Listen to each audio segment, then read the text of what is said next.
Chapter 35. Liu Bei meets a recluse. At Nanzhang, Shan sees a noble lord at Xinye. Just as Cao Cao was going into the city, he met Zhao Yun and his 300 coming out. It had happened that, while at the banquet, Zhao Yun had noticed some movement of soldiers and horses, and had at once gone to the banquet hall to see if all was well with his lord. Missing Liu Bei from his place, Zhao Yun had become anxious and gone to the guest house. There he heard that Cao Cao had gone off to the west gate with troops. So he quickly took his spear, mounted and went, he and the escort, in hot haste along the same road. Meeting Cao Cao near the gate, he said, "Where is my lord? He left the banquet hall quite suddenly, and I know not whither he has gone," was the reply. Now Zhao Yun was cautious and careful and had no desire to act hastily, so he urged his horse forward till he came to the river. There he was checked by a torrent without ford or bridge. At once he turned back and shouted after Cao Cao, "You invited my lord to a feast. What means this going after him with a squadron of horse?" Cao Cao replied, "It is my duty to guard the officials of 42 counties who have assembled here, as I am the chief commander." "Whither have you driven my lord?" asked Zhao Yun. "They tell me he rode quite alone out through the west gate, but I have not seen him." Zhao Yun was anxious and doubtful. Again he rode to the river and looked around. This time he noticed a wet track on the farther side. He thought to himself that it was almost an impossible crossing for a person and a horse, so he ordered his followers to scatter and search. But they also could find no trace of Liu Bei. Zhao Yun turned again to the city. By the time he had reached the wall, Cao Cao had gone within. He then questioned the gate wardens, and they all agreed in saying that Liu Bei had ridden out at full gallop. That was all they knew. Fearing to re-enter the city lest he should fall into an ambush, Zhao Yun started for Xinye. After that marvelous life-saving leap over the Tan torrent, Liu Bei felt elated, but rather dazed. He could not help telling himself, "My safety is due to an especial interposition of providence." Following a tortuous path, he urged his steed toward Nanzhang. But the sun sank to the west and his destination seemed yet a long way off. Then he saw a young cowherd seated on the back of a buffalo and playing on a short flute. "If I were only as happy," sighed Liu Bei. He checked his horse and looked at the lad, who stopped his beast, ceased playing on the pipe, and stared fixedly at the stranger. "You must be Liu Bei, the general who fought the yellow scarves," said the boy presently. Liu Bei was taken aback. "How can you know my name, a young rustic like you living in such a secluded place?" said he. "Of course I do not know you, but my master often has visitors, and they all talk about Liu Bei, the tall man whose hands hang down below his knees, and whose eyes are very prominent. They say he is the most famous man of the day. Now you, General, are just such a man as they talk about, and surely you are he." "Well, who is your master?" "My master's name is Sima Hui. He belongs to Yingchuan, and his Taoist appellation is Water Mirror." "Who are your master's friends that you mentioned?" "They are Pang Degong and Pang Tong of Xiangyang." "And who are they?" "Uncle and nephew. Pang Degong is 10 years older than my master, the other is 5 years younger. One day my master was up in a tree picking mulberries when Pang Tong arrived. They began to talk and kept it up all day. My master did not come down till the evening. My master is very fond of Pang Tong and calls him brother." "And where does your master live?"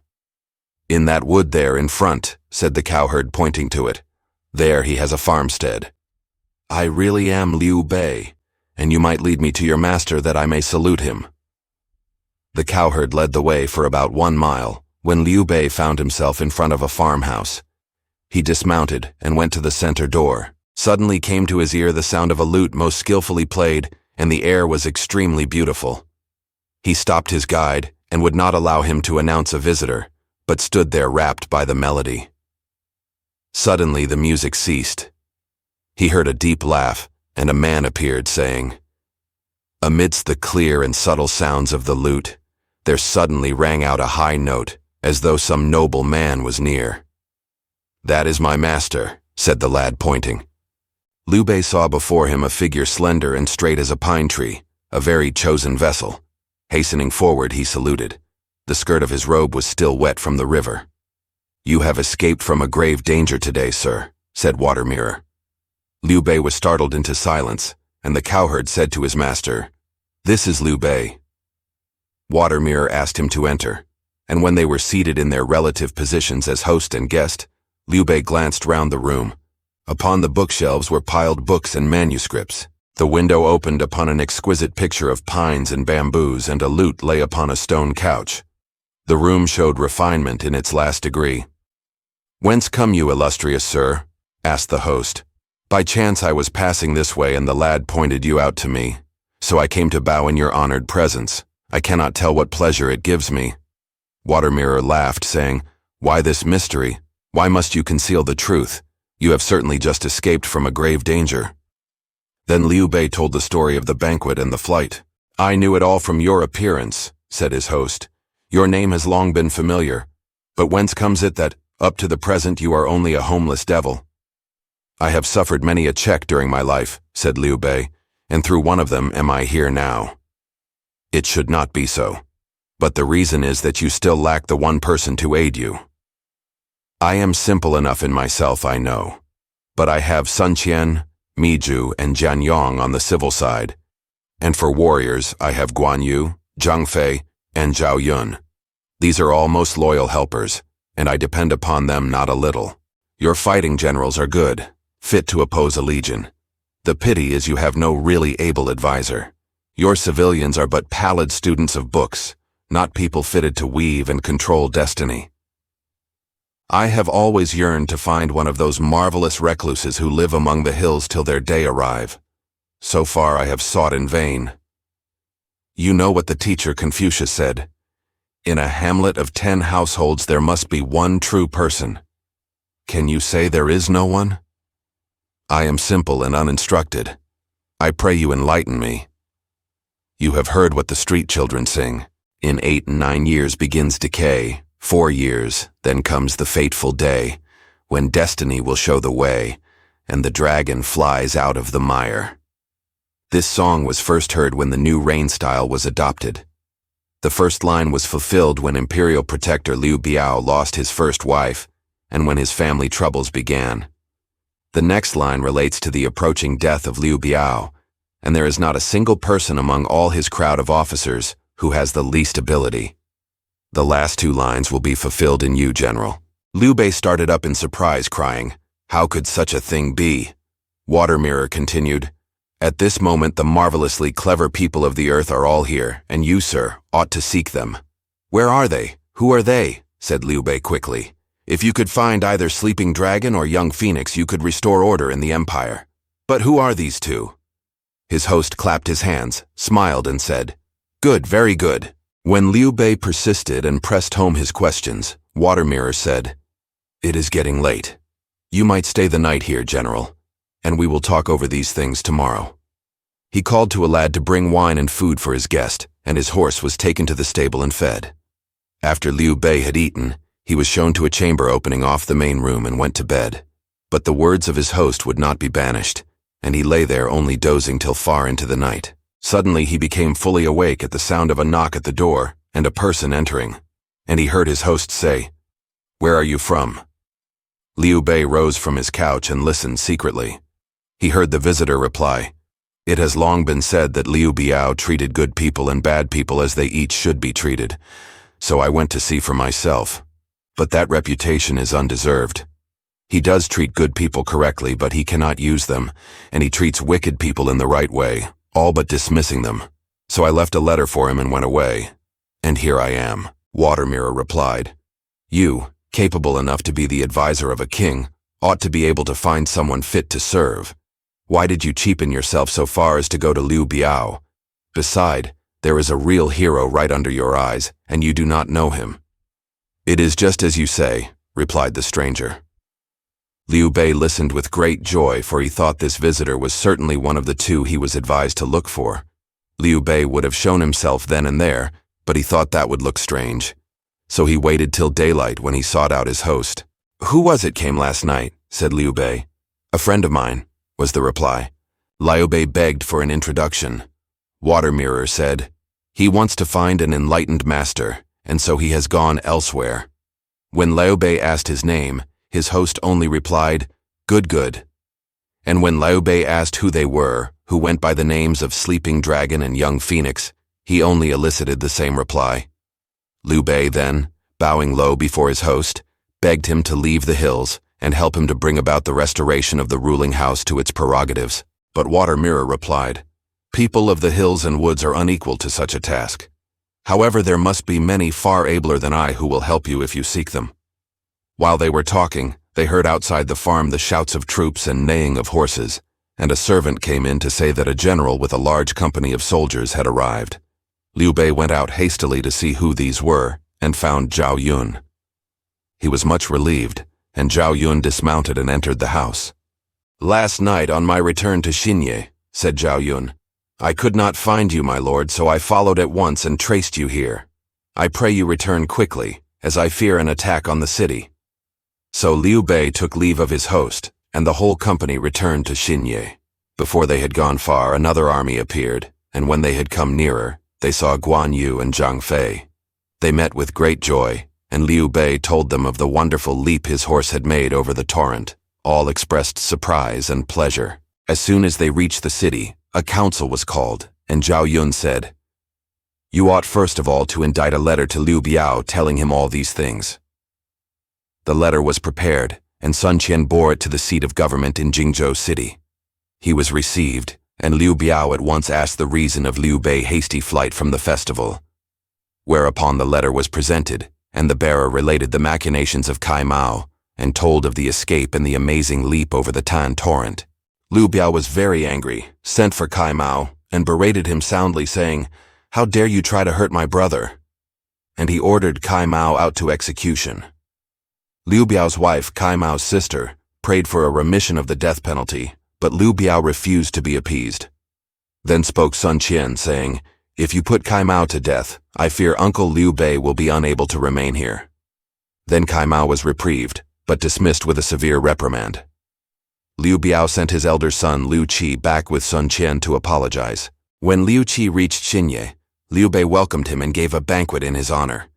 After some little drinking, the chief guest suddenly began to weep and presently said, "My stepmother, Lady Kai, always cherishes a wish to put me out of the way, and I do not know how to avoid her anger.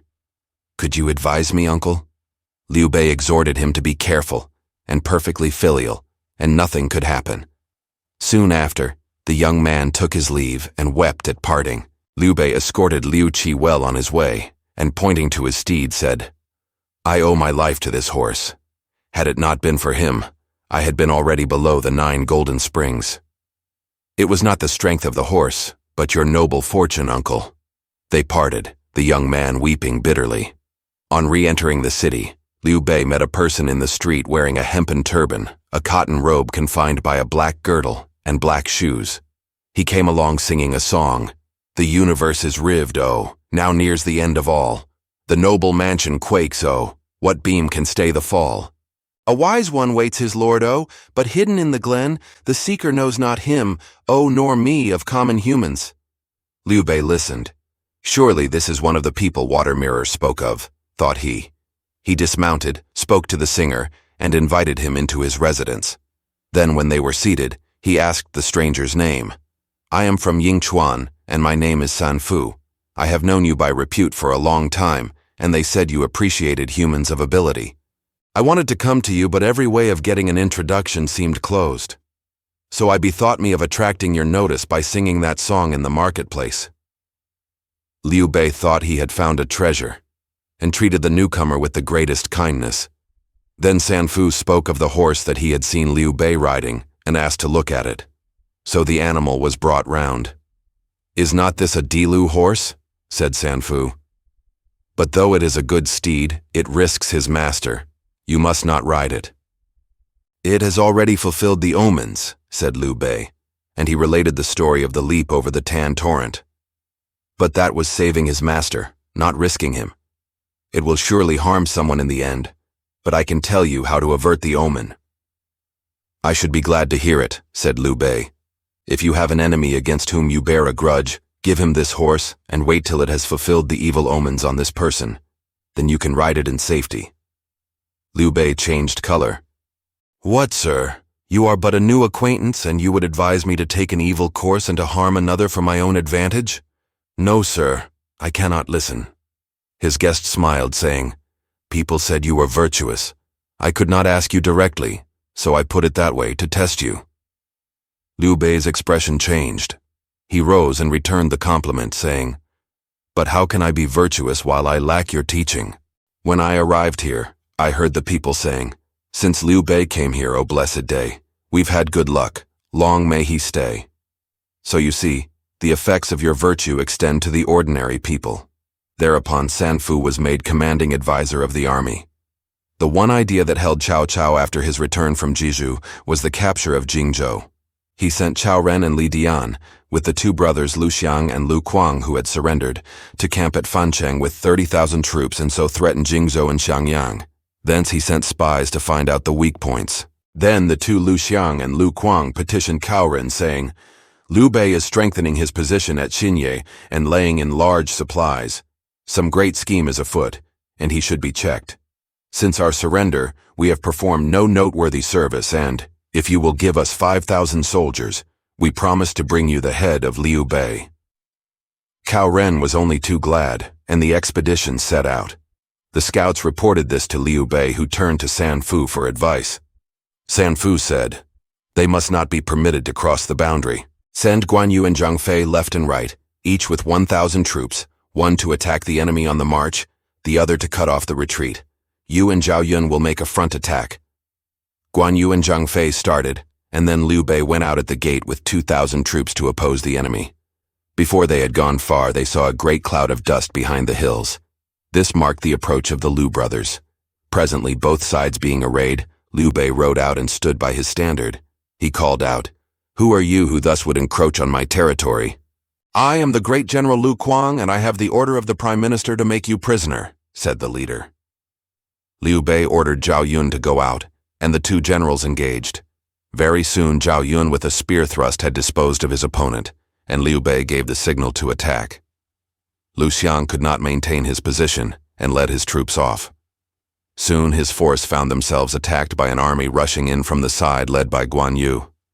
The loss was more than a half, and the remainder fled for safety. About 3 miles farther on, they found their retreat barred by an army under Zhang Fei, who stood in the way with a long spear ready to thrust, crying out, Zhang Fei is waiting. Zhang Fei bore down upon Lu Xiang, who was slain without a chance of striking a blow. The troops again fled in disorder. They were pursued by Liu Bei, and the greater part killed or captured. Then Liu Bei returned into Xinye, where he rewarded San Fu and feasted his victorious soldiers. Some of the defeated troops took the news of the deaths of the leaders and the capture of their comrades to Cao Ren at Fancheng. Cao Ren, much distressed, consulted Li Dian, who advised, saying, The loss is due to our underestimation of our enemy. Now we should stay where we are, hold on, and request reinforcements. Not so, said Cao Ren. We cannot support calmly the death of 2 leaders and the loss of so many soldiers. We must avenge them quickly. Xinye is but a crossbow slug of a place and not worth disturbing the Prime Minister for. Liu Bei is a man of mettle, said Li Dian. Do not esteem him lightly. What are you afraid of? Said Cao Ren. The rule of war says, To know your enemy and yourself is the secret of victory, replied Li Dian. I am not afraid of the battle, but I do not think we can conquer. You are a traitor, cried Cao Ren angrily. Then I will capture Liu Bei myself.